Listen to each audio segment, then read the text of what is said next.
देखते होता हमारे उड़हिया बैठी के पिपरा के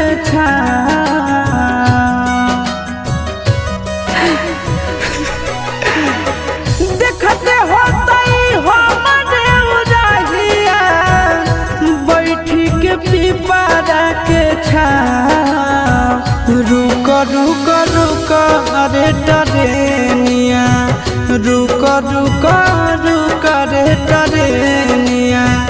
ले ले चल जनुआ के गाँव रुक रुक रुक रे टरेनिया।